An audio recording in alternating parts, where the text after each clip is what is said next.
Caroline Beale got soaked by a stranger's car on a Wednesday night in November at 8:47 p.m. 30 minutes later, she was dry, wearing a designer dress worth more than her monthly rent, and sitting in his penthouse overlooking the Chicago skyline. Sometimes fate apologizes for bad days in the most unexpected ways possible. The day had started exhausting and gotten progressively worse. Caroline woke at 5:30 a.m., to her alarm blaring in the cramped Yaba apartment she shared with her friend Haley.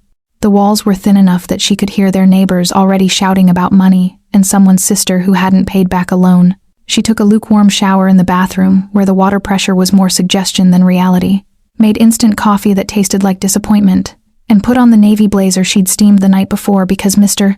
Raymond had scheduled an emergency meeting about the Zenith merger. The Danfo bus at 6:45 was a suffocating nightmare of bodies and heat. Yaba to CMS, switched to another bus headed for Victoria Island. An hour and 20 minutes of being crushed against strangers while street hawkers shoved everything from phone chargers to roasted plantains through the windows. She checked her emails on her phone during the jerky ride and felt her chest tighten. Mr. Raymond had sent 9 messages overnight.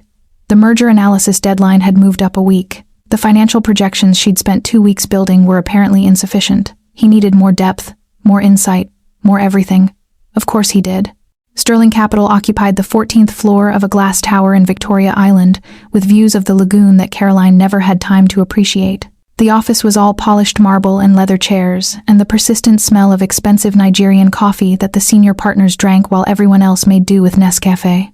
Her desk was wedged between the copy room and the junior associate's bullpen, small and buried under stacks of analyst reports and post-it notes reminding her of the 1,000 tasks she needed to complete yesterday. She'd barely logged into her computer when Mr. Raymond's voice boomed across the floor like thunder.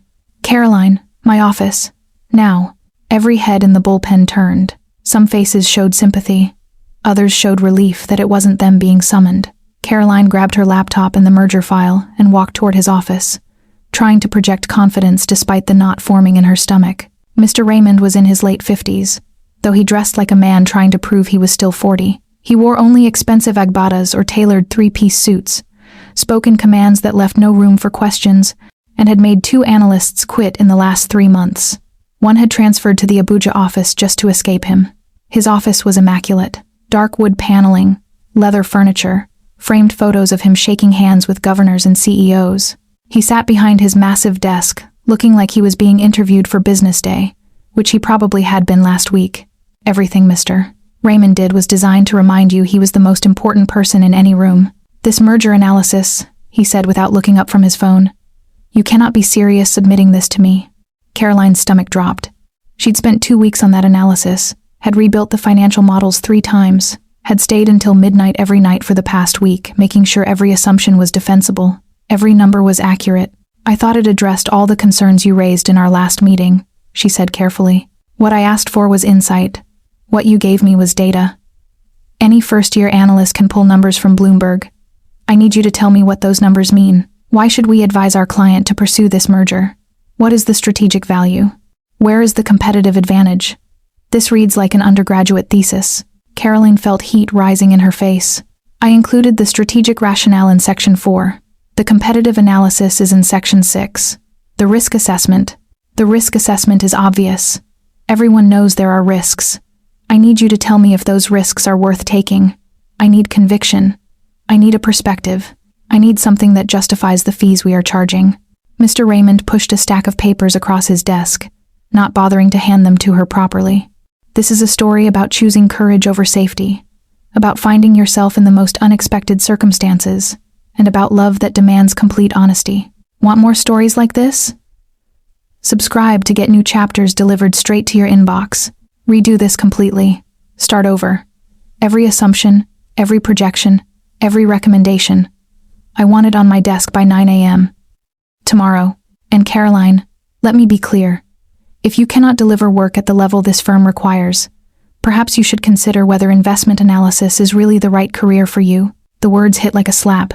3 years at Sterling Capital. 3 years of 70-hour weeks and skipped weekends and canceled plans. 3 years of being the first one in and the last one out. And he was questioning whether she belonged here. "Yes, sir," she managed, her voice steady even though her hands were shaking. "I'll have it ready." She walked back to her desk, feeling like everyone was watching, even though most people had already returned to their screens. Haley would tell her later that she should have quit right there, should have told Mr. Raymond exactly where he could put his merger analysis. But Caroline needed this job. Needed the salary that was finally allowing her to help her mother back in Benin. Needed the line on her CV that said she'd worked at one of Chicago's top investment firms. Needed to prove that she belonged in these glass towers, that she was just as capable as the men who got promoted around her. So she sat down at her desk and opened the file and started over. Lunch was a cup of instant noodles from the pack she kept in her drawer, eaten while reviewing comparable transactions. Her phone rang constantly. A client in London wanted updates on the telecommunications sector. Another in Johannesburg was panicking about currency fluctuations. Her junior colleague had questions about a valuation model that Caroline didn't have time to explain properly but did anyway because that's what senior analysts were supposed to do. By 3 p.m., her eyes were burning from staring at spreadsheets. By 4 p.m., her back ached from hunching over her laptop. By 5 p.m., when Mr. Raymond walked past her desk wearing his designer sunglasses and carrying his gym bag, clearly heading out for whatever evening plans important men had, Caroline was still rebuilding financial models and rewriting strategic recommendations. The office emptied gradually. The senior partners left first, then the managers, then the other analysts who had the luxury of normal working hours. By 7 p.m., it was just Caroline and the security guard and the cleaners who came through pushing their carts and emptying bins. She ordered another coffee from the machine down the hall, drank it black and bitter while restructuring her entire argument, found new comparables, built new sensitivity analyses, rewrote every paragraph to sound more confident, more insightful, more like whatever Mr. Raymond thought he wanted. By 8:30 p.m., her analysis was completely rebuilt. It was sharper, more aggressive in its recommendations, backed by data that would be difficult to dispute. It was good work, maybe the best work she'd done all year. Caroline saved the file, backed it up to 3 different locations, and finally allowed herself to close her laptop. She was 2 blocks from the bus stop when she heard the engine. A car was coming fast, too fast for the flooded street. Caroline turned just in time to see the headlights, bright and blinding through the rain. A midnight blue Maserati, sleek and expensive, and completely out of place in this weather. It hit the massive puddle that had formed where the road dipped near the intersection. The wave of water came at her like a wall. It hit with enough force to make her stagger. Muddy, filthy water that was definitely not just rain, oil and garbage juice and every piece of street runoff that had been collecting in Chicago gutters. It soaked through what was left of her dry clothes, filled her shoes, got in her mouth. She could taste it, thick and foul. Caroline stood there, dripping, too shocked to even react. The Maserati's brake lights flared red. The car screeched to a stop about 20 meters past her, hazard lights blinking. The driver's door opened. A man stepped out into the rain. He was early 30s, maybe, with braided hair that was already getting soaked and intricate tattoos visible on his neck and hands even in the dim streetlight. He wore an expensive shirt, the kind with subtle patterns that probably cost more than her monthly salary, now plastered to his chest from the rain. His expression was genuinely horrified. He jogged back toward her, not caring that he was getting drenched. Oh God, I'm so sorry. I didn't see the puddle. I wasn't paying attention. Are you okay? Caroline just stared at him. She could feel gutter water dripping down her face, could smell it on her clothes, could taste it. The man reached her, breathing hard, rain streaming down his face. His voice was urgent, sincere. Please, let me help. I have a towel in the car. Or, here, he started shrugging off his jacket, expensive leather that was already wet. I don't need your jacket, Caroline heard herself say. Her voice sounded distant, like it was coming from someone else. Please, I feel terrible. Let me at least give you a ride somewhere. Get you out of this rain. Caroline turned away from him and started walking. She didn't have the energy for this. Didn't have the energy to be polite to some rich man who drove too fast through puddles and thought a leather jacket would fix anything. Wait, please. His footsteps followed her. His voice was persistent but not aggressive. I can't just leave you like this. That was completely my fault. Yes, it was, Caroline said without turning around. So let me make it right. I have a place nearby. Just a few minutes. You can get dry. I'll get you new clothes, whatever you need. Please. Caroline stopped walking, turned to face him. He stood there in the pouring rain, his expensive shirt ruined, his face genuinely distressed. Behind him, the Maserati's hazard lights kept blinking. She should say no. Should tell him to leave her alone. Should get on the bus and go home and take a long shower and try to forget this entire day ever happened. That's what sensible people did. That's what her mother would tell her to do. But Caroline was so tired, so completely exhausted, and she was already soaked in gutter water and her clothes were ruined, and this day couldn't possibly get worse. She looked at him, looked at his car, looked down at herself, dripping filth onto the sidewalk. "Fine," she said. The relief on his face was immediate. Thank you. I promise.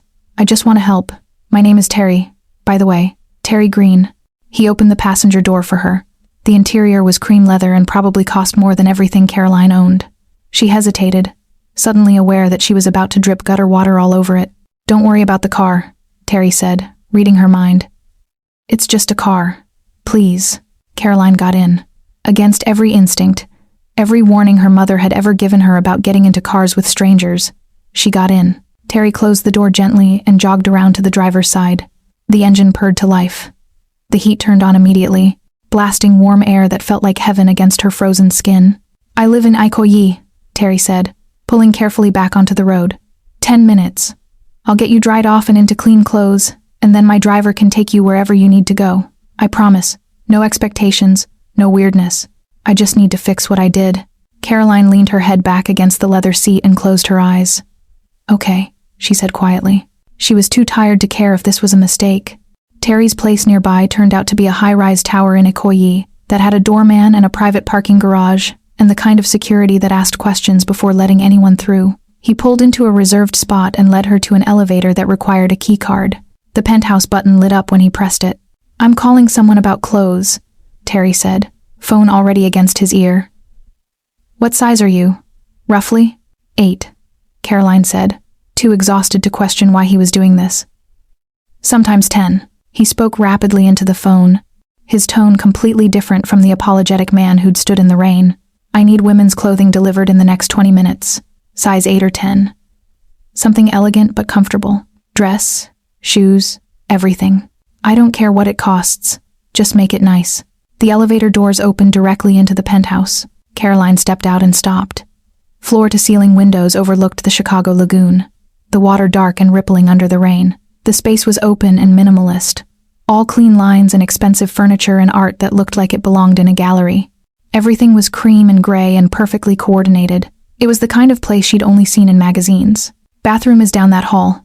First door on the left," Terry said, pointing. "Take your time. There are towels and whatever else you need. I'll be out here sorting out the clothes situation." Caroline walked down the hallway, her wet shoes squeaking against the marble floor. The bathroom was bigger than her bedroom in Yaba, bigger than her entire bedroom. Rain shower, separate bathtub, double sinks, mirrors that covered an entire wall. Everything was spotless. She peeled off her ruined clothes and stood under water that was actually hot, not lukewarm like her apartment. The pressure was perfect. She scrubbed the gutter water from her skin and hair using products that smelled expensive and probably were.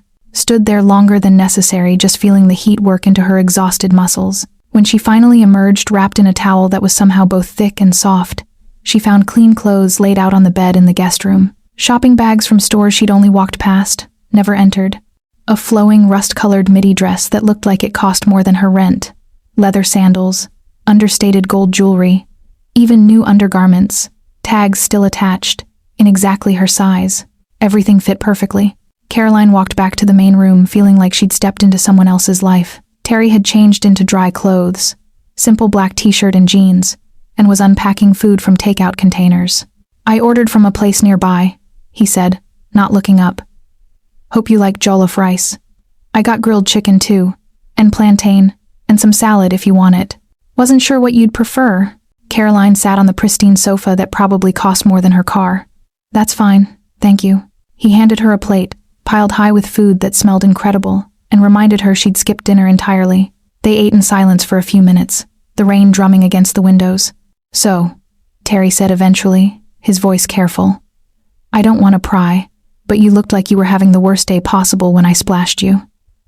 Want to talk about it?" Caroline should have said no. Should have made polite conversation and left as soon as possible. But something about the genuine concern in his voice, or the exhaustion in her bones, or the fact that this entire situation was already so surreal, made her start talking. She told him about Mr. Raymond, about the merger analysis she'd rebuilt 3 times, about working 14-hour days and still being told her work wasn't good enough. About the feeling that she was running on a treadmill that kept speeding up, that no matter how fast she ran, it was never enough. Terry listened without interrupting. Didn't check his phone. Didn't look bored or impatient. Just listened like what she was saying actually mattered. When she finally stopped talking, he was quiet for a moment. Then he said, "Sounds like you're working for someone who doesn't see your value. That's on him, not you." Caroline looked at him. "You don't know that. Maybe I'm just not good enough." Terry shook his head. "I've known people like your boss. They're never satisfied because satisfaction isn't the point. The point is keeping you off balance, keeping you proving yourself over and over. It's a game they play, and you're good at your job. Otherwise you wouldn't still be there after 3 years of that treatment." "How do you know I'm good at my job?" "Because bad analysts don't rebuild entire financial models in one evening. Bad analysts don't care enough to stay until 8:30 at night. Bad analysts quit after the first time someone treats them like garbage." Caroline felt something tight in her chest loosen slightly. She looked out at the lagoon, at the lights reflecting off the water. "Thank you," she said quietly. "For the clothes, for the food, for listening." Terry smiled, and it changed his entire face. "Least I could do after drowning you in street water."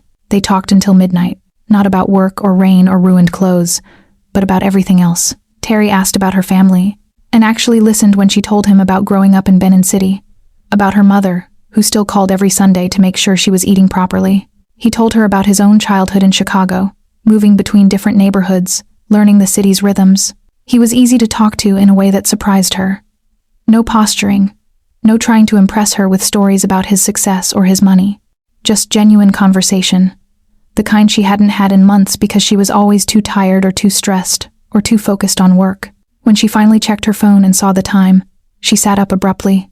"I need to go. I have work tomorrow." Terry nodded but didn't move immediately. "My driver will take you home. Non-negotiable. It's late and I'm not putting you in a taxi after the day you've had." "You don't have to do that." "I know I don't have to.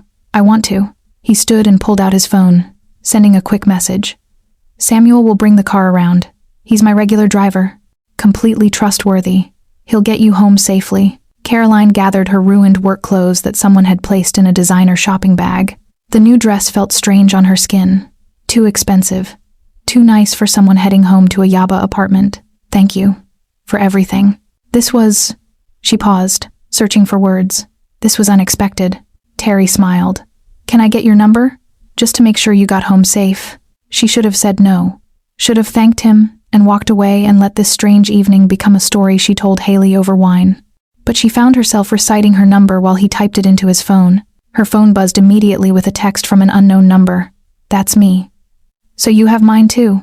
The elevator ride down felt different than the ride up.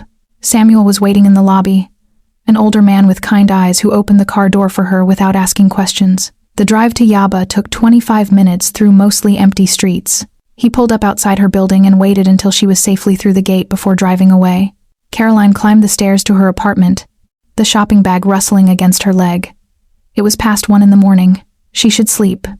Should set her alarm for 5:30 and try to get maybe 4 hours before doing it all again.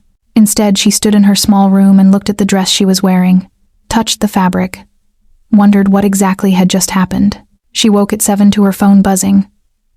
Not her alarm, a text message. "Hope you're not too tired. Yesterday was my fault.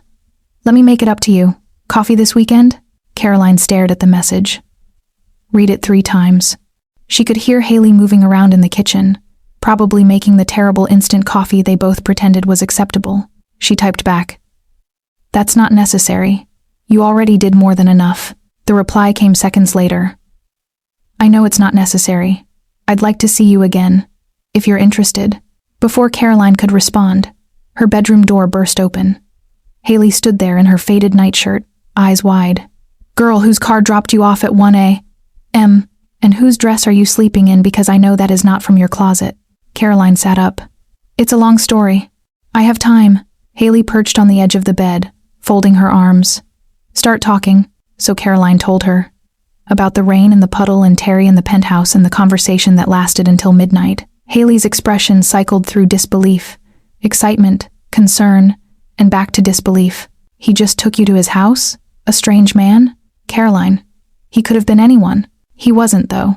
He was nice. Genuinely nice." Haley grabbed Caroline's phone. "What's his name? We're Googling him right now." Terry Green. Haley's fingers flew across the screen, then stopped. Her eyes widened.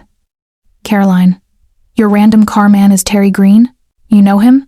I know of him. Everyone knows of him. She turned the phone around. Caroline looked at the search results. CEO of Green Logistics, one of Chicago's largest shipping and security companies. Multiple properties across Chicago and Abuja, involved in various philanthropic projects. Photos of him at charity galas and business conferences, always looking polished and composed in expensive suits. He looks legit, Caroline said, scrolling. Keep scrolling, Haley said ominously. Further down were other results. Less official. Blog posts and forum discussions and business articles that used careful language. Mentions of family connections. Questions about how exactly Green Logistics had grown so quickly. Vague references to controversial business associations and regulatory investigations that went nowhere. One headline read, Terry Green, businessman or something else. Another. The Green family's complex legacy in Chicago commerce. He could be a Yahoo boy, Haley said. Or connected to politicians. Or worse, he runs a logistics company. That's legitimate. So, was that other guy? The one who turned out to be laundering money through his shipping business. You remember that story? It was all over the news. Caroline took her phone back. That doesn't mean Terry is doing anything illegal. It also doesn't mean he isn't. Haley's voice softened. I'm not saying don't see him again. I'm saying be careful. Rich men in Chicago don't just help random women out of kindness. There's always something else. Maybe he's different. Maybe. Haley stood up. Or maybe you're lonely and stressed and he was nice to you at exactly the right moment. Just promise me you'll be smart about this. Caroline looked at her phone. At Terry's text, still waiting for a response. At the Google results that painted him as either a successful businessman or something more complicated. She should say no. Should focus on work and not get distracted by a man she barely knew. She typed, Coffee sounds nice. Saturday? The response came almost immediately. Perfect. I'll text you the details. Looking forward to it. Haley groaned from the kitchen. You're going to give me a heart attack, you know that? Caroline smiled despite herself. Probably. But she was already thinking about Saturday.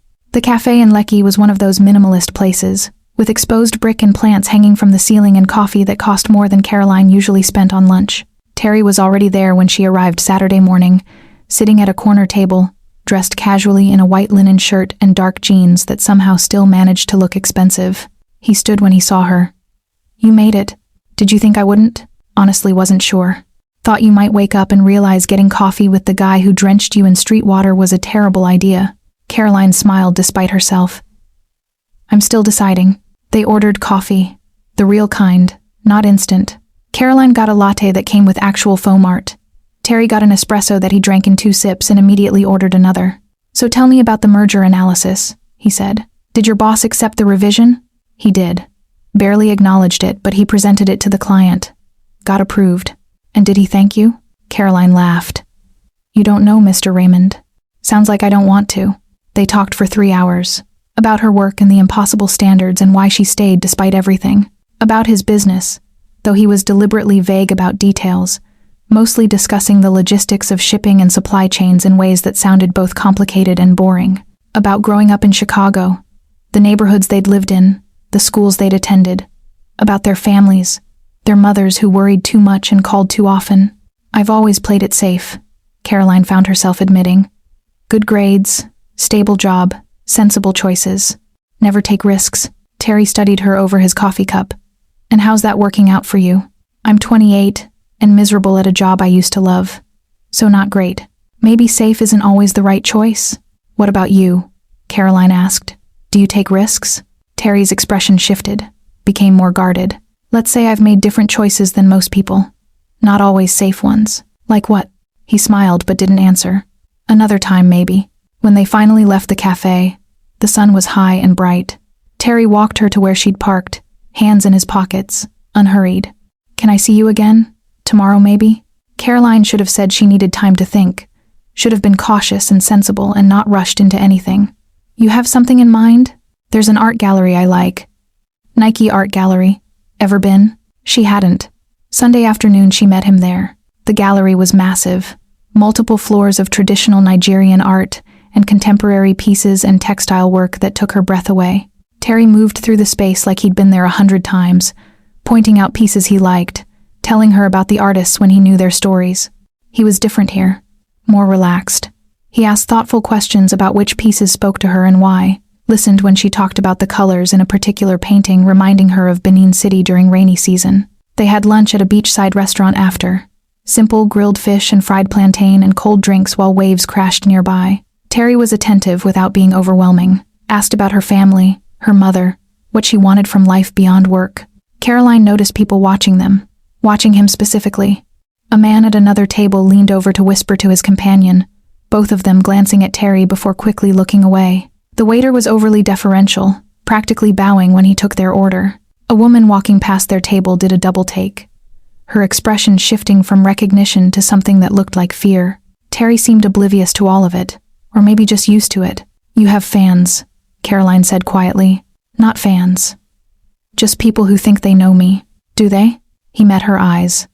"They know a version of me." The next week, Terry kept showing up. Not in overwhelming ways, not demanding her time or attention, just consistently present. Tuesday he texted good morning and asked how the day was going. Wednesday he appeared at her office at lunchtime with food from an expensive restaurant in a bag that had Mr. Raymond staring from across the bullpen. Thursday was good night texts and questions about whether she'd eaten dinner. Friday he sent flowers to her desk, simple and elegant, with a card that just said, "Hope your week got better." Mr. Raymond actually stopped by her desk when the flowers arrived. "Someone special?" His tone was almost approving, like having a man send expensive flowers made her more legitimate somehow. "Just a friend," Caroline said. "Must be a good friend. Those aren't cheap flowers." Haley was less impressed when Caroline told her about it later. "He's love-bombing you. That's what men do. They're intense and attentive and perfect until you're hooked, then they change. Or maybe he's just nice. Rich Chicago men are never just nice. There's always an angle." But Caroline couldn't see the angle.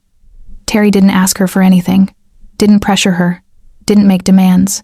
He just showed up, again and again, like he genuinely wanted to be part of her life. Saturday morning she woke to another text.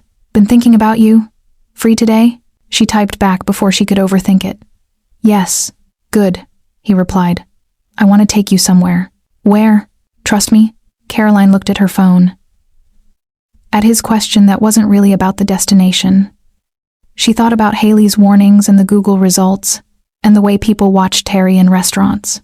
Thought about playing it safe her entire life and where that had gotten her. She typed one word.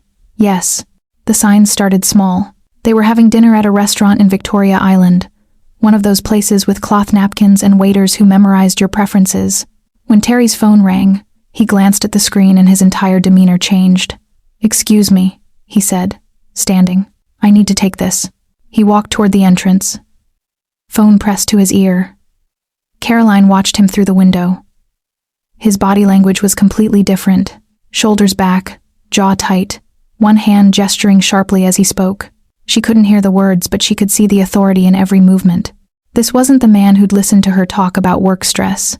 This was someone else entirely. When he came back, he was smiling again, apologetic. "Sorry about that work thing. Everything okay?" "Will be."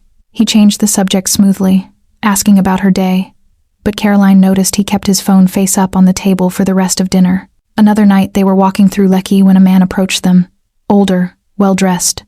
But there was something desperate in his eyes. "Olga, please, I've been trying to reach you. About the shipment from Cotonou. There's been a delay and..." Terry's voice cut him off. "Not here. Not now. Call my office on Monday." "But Olga, the timeline." "Monday." Terry's tone left no room for argument. The man practically fled. Caroline noticed his hands were shaking. "Who was that?" "Someone who doesn't understand boundaries," Terry said easily. "Always someone wanting something." But the word stayed with her. "Olga." Not Sir or Mr. Green. Olga. Spoken with the kind of deference that came from fear more than respect. She started noticing the black SUV. It was always there, a few cars back. Never quite close enough to be obvious, but never far enough away to be coincidence. When she finally asked about it, Terry was casual. "Security. Just a precaution." "Security for what?" "For me. Chicago isn't always safe, especially if people know you have money. Better to be careful." It sounded reasonable. Everything Terry said sounded reasonable, but Caroline couldn't shake the feeling that there were conversations happening just outside her hearing, decisions being made in languages she didn't speak. She noticed how he switched languages on phone calls. Started in English, then shifted to Yoruba when he didn't want her to understand. His tone would change, become clipped and commanding, and she'd catch words she recognized. Cargo, port, problem, money. Once, sitting in his penthouse while he took a call in the other room, she heard him say something in Yoruba that made her blood run cold. She didn't catch all of it, but she heard enough. Make sure he understands. We don't negotiate. We don't wait. Handle it tonight. When he came back, smiling, asking if she wanted wine, Caroline said yes and tried to forget what she'd heard.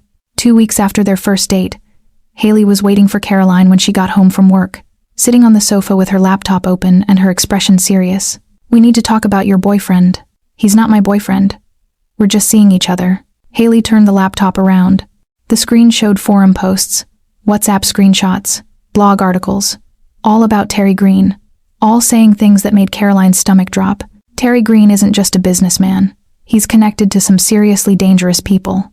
One post detailed alleged trafficking routes through Chicago ports. Another discussed protection rackets targeting smaller shipping companies. A third mentioned money laundering through legitimate businesses, specifically naming Green Logistics. These are rumors, Caroline said, but her voice sounded weak even to herself. Look at the dates. These go back years. Different sources, different people, all saying the same things. Haley's voice was gentle but firm. His family built their business on things that aren't legal, and everyone says Terry is the same, just smarter about hiding it. You don't know that, and you don't know he's innocent. Haley closed the laptop. I'm not telling you to stop seeing him. I'm telling you to be careful. Ask him directly. If he cares about you, he'll tell you the truth. Caroline lay awake that night, Haley's words circling her mind. She thought about the phone calls and the deference and the security detail. Thought about how Terry never quite answered when she asked about his business. Thought about the man who'd called him Oga with fear in his eyes. Saturday morning she texted Terry, "Can I come over? We need to talk." His response was immediate. "Of course. Everything okay?" She didn't answer. The penthouse felt different now. Less like luxury and more like a fortress. Terry was waiting when the elevator opened, concern clear on his face. "What's wrong?" Caroline didn't sit down. "People are saying things about you. About your family. About what you really do." Terry's face went through several expressions in quick succession. Surprise, then recognition, then something that looked like resignation. His jaw tightened, then relaxed. He nodded slowly. "Okay," he said quietly. "I was hoping I'd have more time before this conversation. So it's true? Can you sit? Please. This isn't a conversation I want to have standing up." Caroline sat on the edge of the sofa. Her hands were shaking. Terry sat across from her, not close, giving her space. "What did you hear?" His voice was careful, measured. "That your family is involved in organized crime, trafficking, protection, money laundering. That you're not actually a legitimate businessman." Terry was quiet for a long moment. Then he leaned forward, elbows on his knees, and met her eyes. "My family has been in Chicago business for 3 generations. And yes, not all of that business has been legal. My grandfather started with the ports. My father expanded. They built an empire on shipping and logistics and other things that I won't insult you by denying." Caroline felt cold despite the warm room. "And you?" "I inherited that empire. I've worked to legitimize parts of it. Green Logistics is completely legal, completely above board.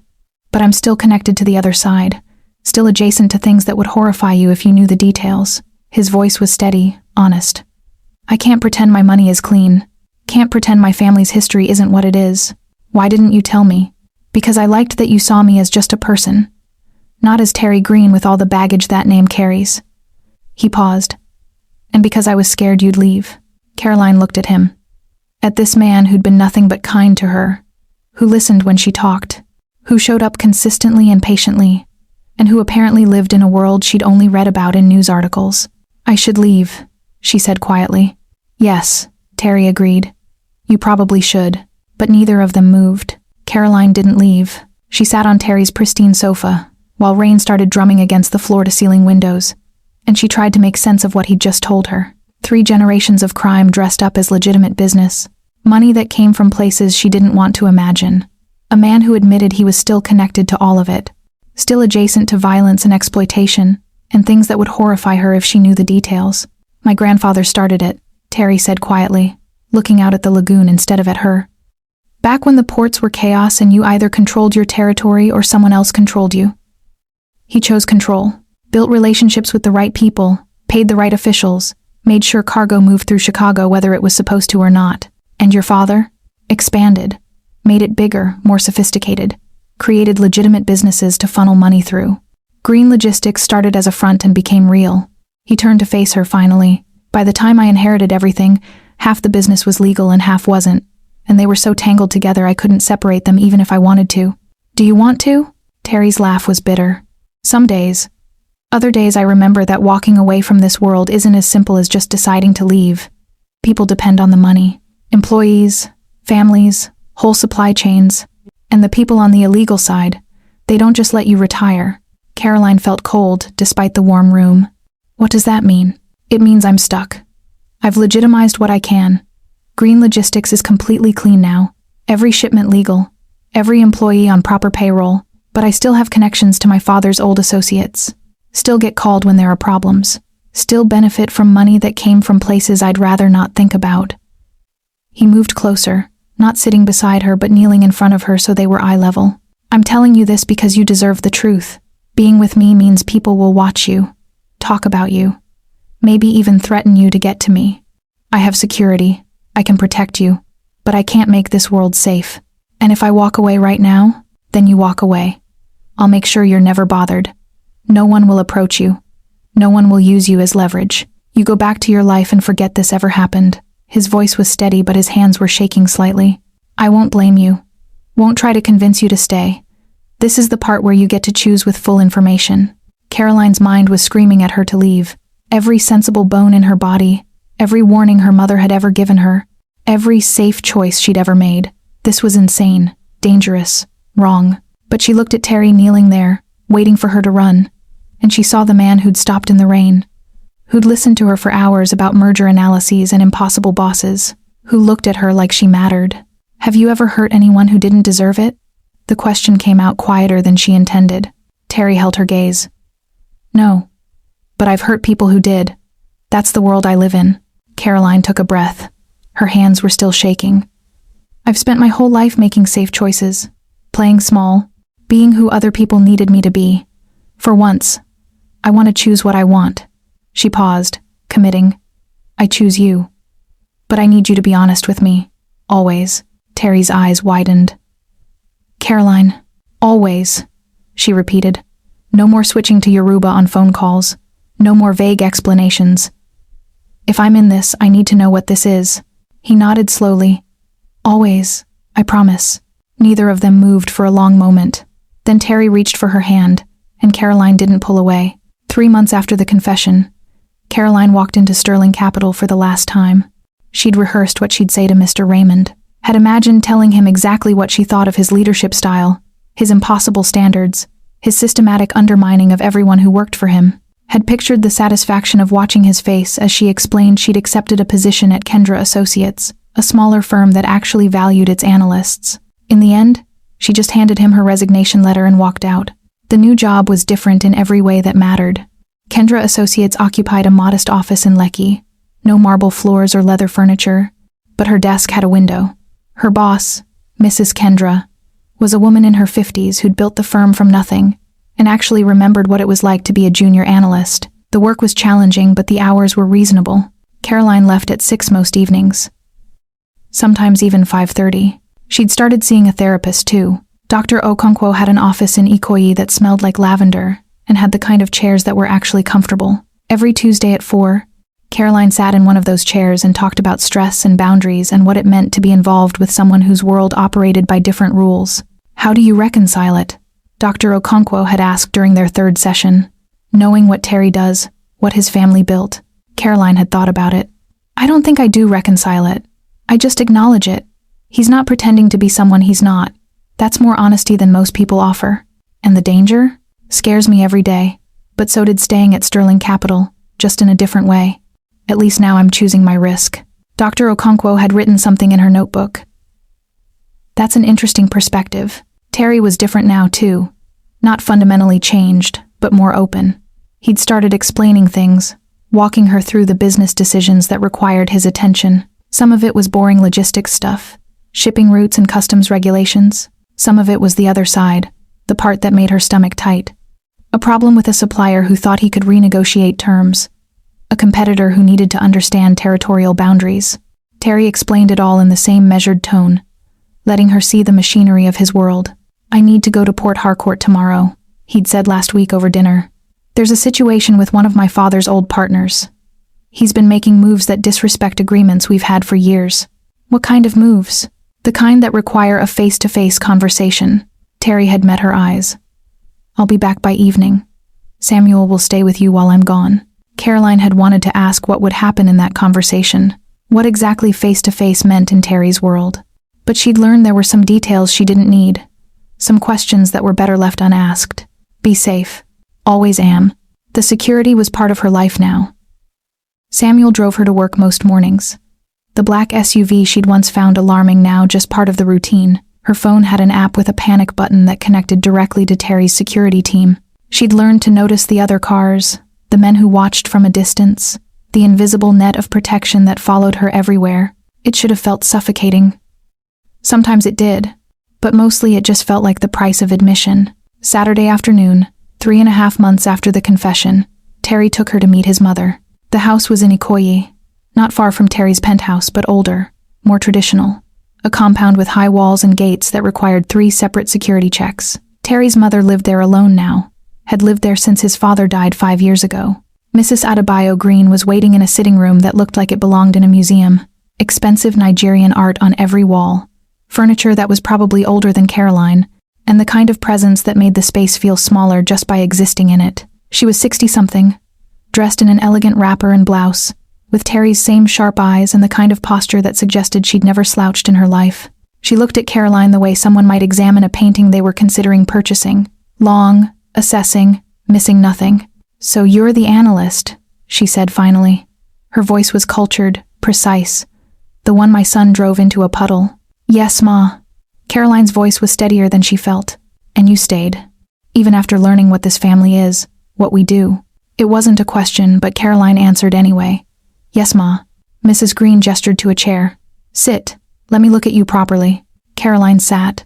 Terry remained standing near the door, hands in his pockets, watching the interaction like he was witnessing a negotiation he had no control over. "Do you love my son?" Mrs. Green asked. Caroline hadn't expected such a direct question. "I'm getting there." "Good." "Love without clear eyes is worthless." Mrs. Green poured tea from a silver service, handed Caroline a cup. Terry's father built an empire. Not always legally, not always cleanly, but he built something that survived. Terry is trying to transform that empire into something that can last another generation. It's dangerous work, transitioning from what we were to what we might become. "I understand that. Do you?" Mrs. Green's gaze was sharp. Understanding intellectually is different from living it. There will be times when Terry makes decisions that horrify you, times when you'll want to leave, times when staying feels impossible. Caroline held the teacup, feeling the warmth through the porcelain. "There are times like that already. And yet you're here. And yet I'm here." Mrs. Green was quiet for a long moment, then she smiled, and it transformed her face completely. "My son chose well. You have a spine." She set down her own teacup. "The women in this family need spines. We need to be strong enough to survive what our men bring home. Strong enough to tell them when they're wrong. Strong enough to walk away if we need to, even if we choose not to. I can do that. I believe you." Mrs. Green stood, signaling the meeting was over. "Terry, show her the garden before you leave. Your father planted those roses before he died. They're blooming now." Outside, in a garden that was surprisingly peaceful given everything else, Terry took Caroline's hand.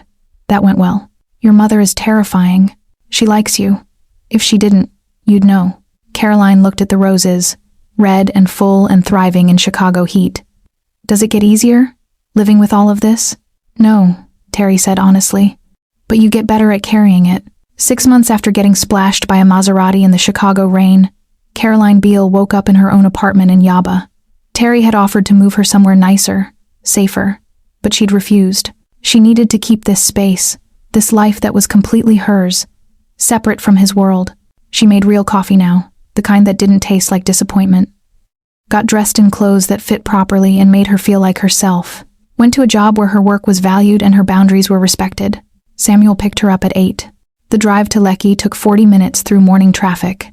Caroline answered emails on her phone, reviewed financial models, prepared for a client meeting that afternoon. At lunch, Terry texted, "Dinner tonight? There's something I want to talk about." Caroline felt the familiar flutter of anxiety. Something I want to talk about could mean anything in Terry's world. Could be a marriage proposal or a death threat, or just a new restaurant he wanted to try. She typed back, "Your place or mine?" "Mine. I'll cook." That was new. Terry never cooked. She spent the afternoon in meetings, focused and present, doing work that actually mattered to people who appreciated it. Left at 6, went home to change, wondered what Terry wanted to talk about and tried not to catastrophize. His penthouse smelled like jollof rice and grilled fish when she arrived. Terry was in the kitchen, actually cooking, wearing an apron that looked absurd and endearing at the same time. "You're really cooking," Caroline said. "I'm really trying. No promises on quality." He kissed her, then went back to stirring something. "Sit. Talk to me. How was your day?" Caroline sat at the counter and told him about the client meeting. The new project Mrs. Kendra had assigned her. The junior analyst she was mentoring who reminded her of herself 3 years ago. Normal things, work things, life things. Terry listened while he cooked, asking questions, remembering details from previous conversations. This was the man she'd chosen, not the one who made face-to-face visits to Port Harcourt, but not separate from him either. Both versions, existing together, honest about what he was. After dinner, they sat on the sofa overlooking the lagoon. The city lights reflected off the water like scattered jewels. "I want you to move in," Terry said. "Not because it's safer, though it is. Not because it's practical, though it would be. Because I want to wake up next to you. Want to come home to you. Want to build something with you that's ours." Caroline's heart was racing. "That's a big step. I know. And I know it means committing to this life, to me, to everything that comes with it. But Caroline, you've already done that. You chose this 6 months ago. I'm just asking you to choose it again, more permanently." She looked at him. At this complicated, dangerous, honest man who'd stopped in the rain for her when he didn't have to. Who'd told her the truth when he could have lied. Who showed up, consistently, patiently, completely. "Yes," Caroline said. "But I'm keeping my apartment for another 6 months. Just in case." Terry laughed. "Fair enough." Caroline leaned against him, looking out at Chicago sprawling below them. Her life was nothing like she'd planned. It was dangerous and uncertain, and built on foundations that would horrify her mother if she knew the full truth. But it was hers. Authentically, courageously, terrifyingly hers. And for the first time in years, Caroline Beale wasn't running on a treadmill, wasn't shrinking herself to fit someone else's expectations, wasn't playing safe because safe was all she knew. She was choosing. Every day, with clear eyes and a spine her future mother-in-law approved of, she was choosing. The rain started again outside, drumming against the windows.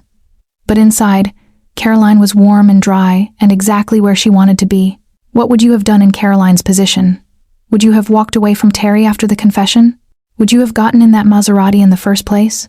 I'd genuinely love to know. And I'd love to share more stories that make you ask these kinds of questions. Subscribe and get new stories delivered.